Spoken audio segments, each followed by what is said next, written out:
Hi y'all, welcome to the channel. Can stock market drops lead to new opportunities? Absolutely. And if you have money in your portfolio, or you have a portfolio right now and you've been in for more than 3 business days last week, then you've lost money. You've lost money, I've lost money. Anyone that has been invested has lost money. But let's look at the silver lining for that. If you've lost money and you have still got some money and you haven't sold your stocks, have you really lost your money? Maybe, if you sold.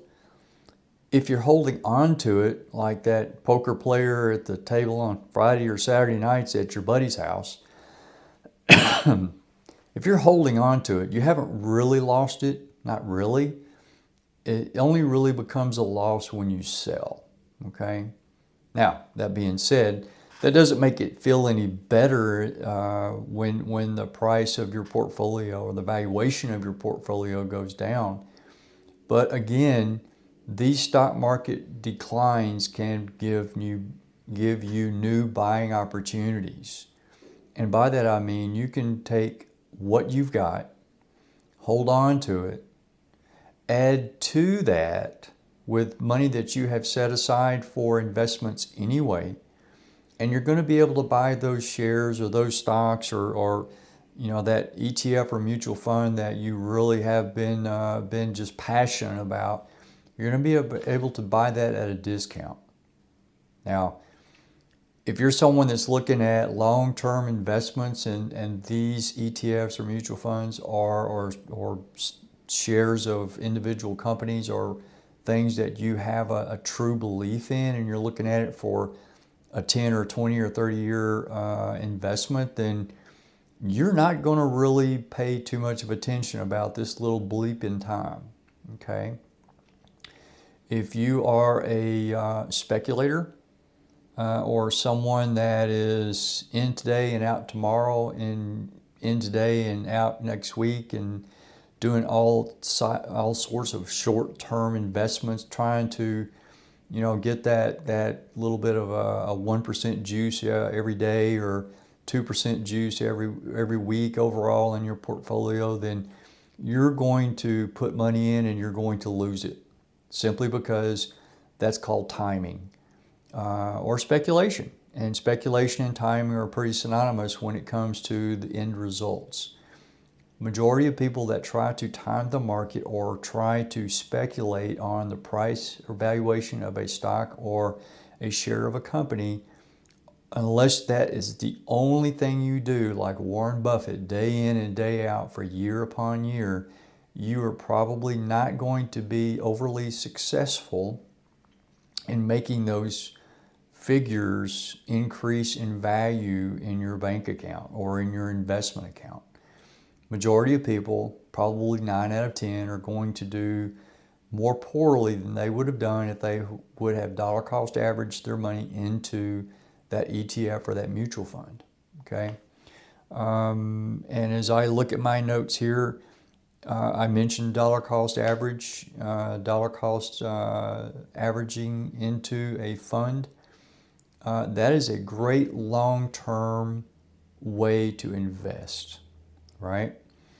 $500 a month or $1,000 a month or $200 a week, or whatever it is that you decide that you're comfortable with putting into that fund, you can do that over an extended period of time and turn that amount of money, that typically smaller amount of money, over a longer period of time into a very substantial amount of money.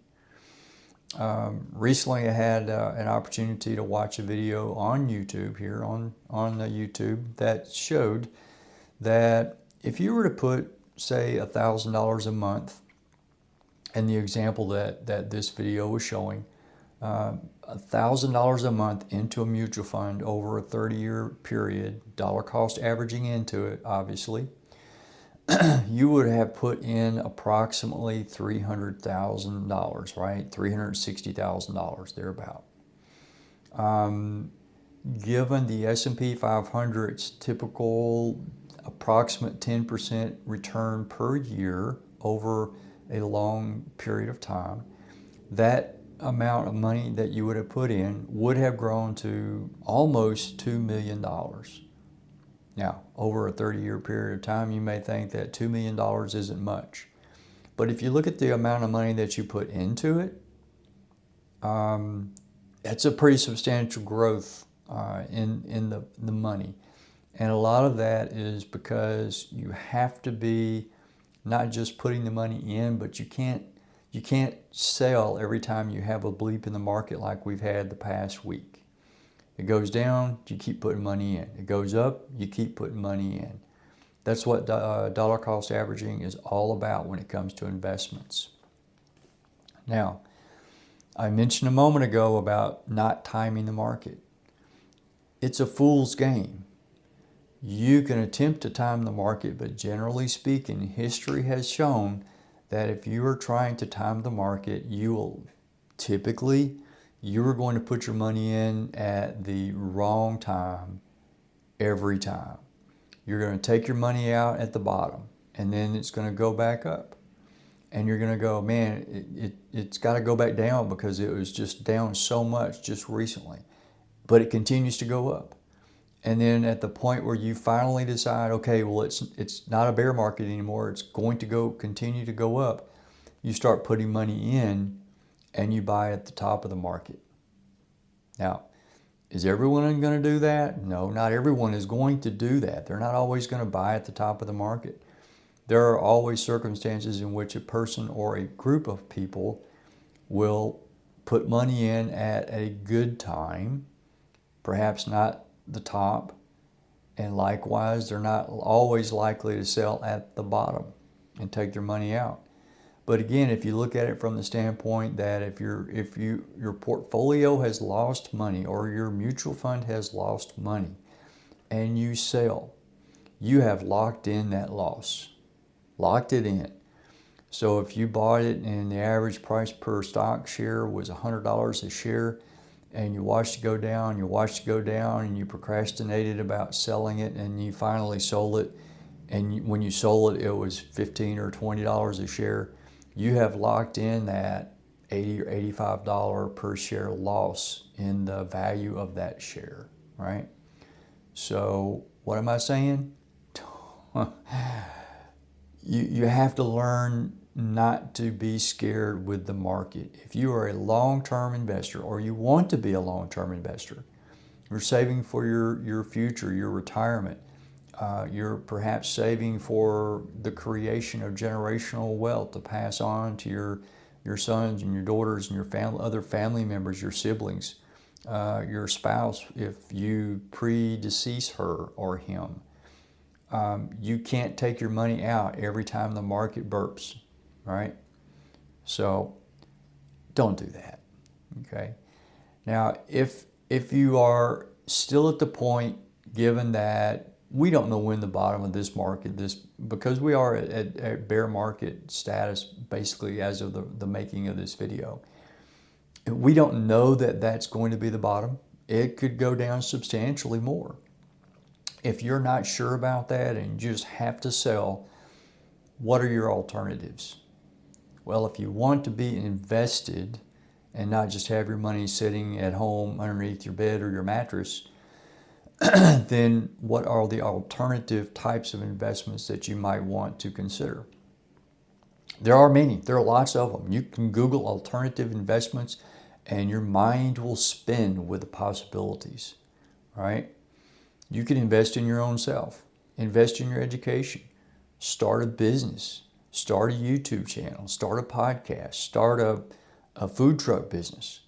There are lots of ways that you could use your money that you would have invested in the stock market into a different form of investment, in the form of an income, like a business, as I mentioned.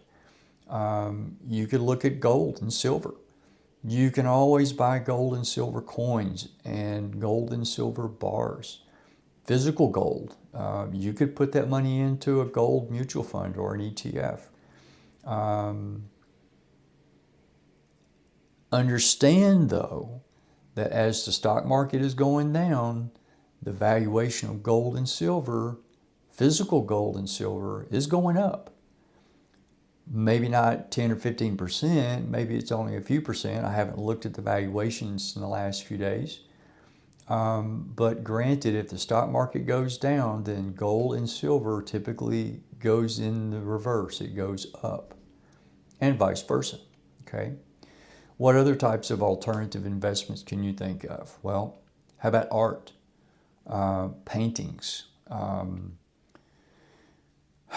Paintings can, well, they're their own entity, their own little realm.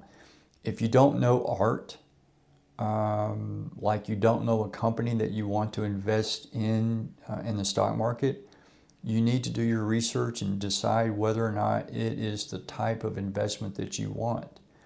If you don't know about Van Gogh and art and all those other things that go along with it, and I do not, but if you do, then it would be a good alternative for you perhaps.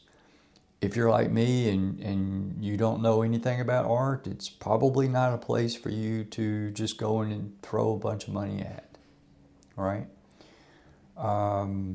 You've also got wine. One thing that's really coming about right now is car investments, classic cars.